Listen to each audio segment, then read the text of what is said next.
Hi dear friends, welcome to Rajashekhar classes on applied data science with Python. This is lecture number 422.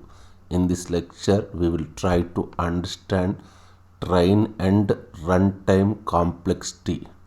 Now let's look at the train time and runtime complexity for gradient boosting, especially gradient boosting decision trees.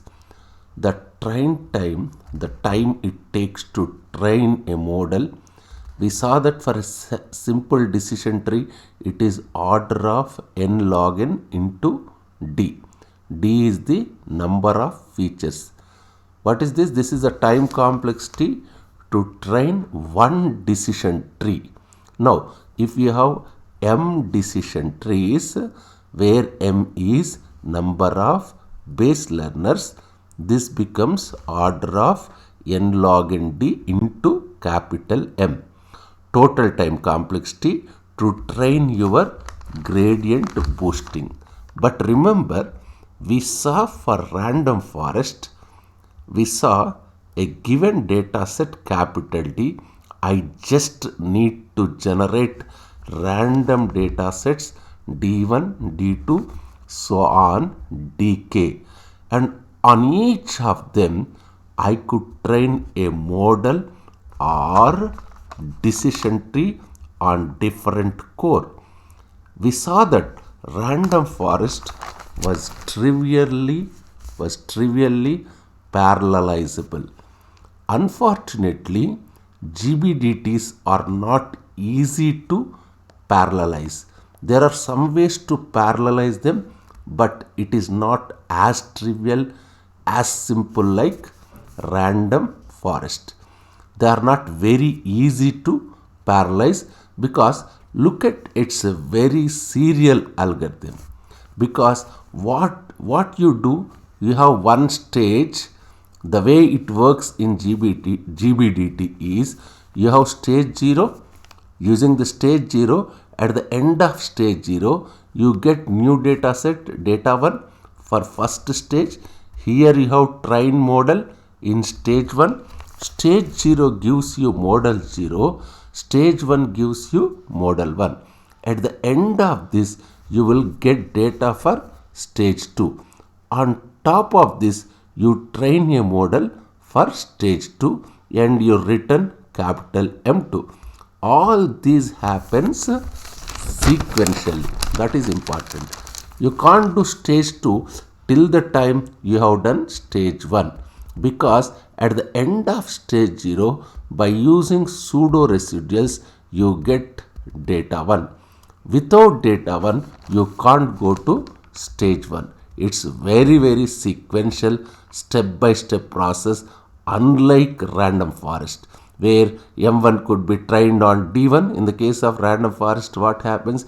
M1 could be trained on D1 without worrying about other models. Here all the models are related sequentially in the case of GBDT. In GBDT, all the models are related sequentially, hence GBDT not trivial and not easy to parallelize. There are some hacks people have tried, especially at the stage of constructing decision tree. Constructing single decision tree can be parallelized with some code optimization, isn't it? But in general, GBDTs take more time to train than random forest, even though time complexity looks the same. If you look at the time complexity, it is order of n log n into d into m. It is exactly same like random forest, which we call in the case of here we are saying capital M, but we were saying in the capital M we used to say k. So the time complexity is not different. In general, random forest random forest in general, random forest is parallelized heavily, while GBDT is not parallelized. GBDT typically takes more time to train. That is important. Typically, GBDT takes more times to train. What about runtime complexity? Runtime complexity is very similar to random forest. I can say runtime complexity is order of depth into capital M. The GBDT runtime complexity would be to evaluate one tree. To evaluate one tree, I have order of depth, and I have to evaluate total of capital M trees. Depth is going to be low, depth is going to be small in GB in gradient boosting, and hence it is much quicker, isn't it? Why? Because depth is small, and I evaluate all of my decision trees which are my HM of X, isn't it? HM of X is my decision trees, isn't it? Isn't what is my complexity in that case? How can I say this? Just say this one. What is this? Order of depth into M. That is about runtime complexity. In the case of space complexity means what? What about space complexity? Just like random forest, you just have to store. You have to store each of your trees. Space complexity would be space it would take to store each tree.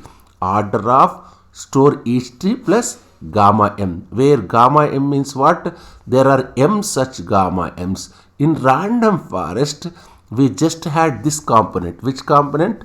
Just in random forest, what happens? This is the component in random forest, isn't it? In random forest, we just had this particular component. In the case of GBDT, apart from this particular thing, I must also store gamma m's for each of the base learners.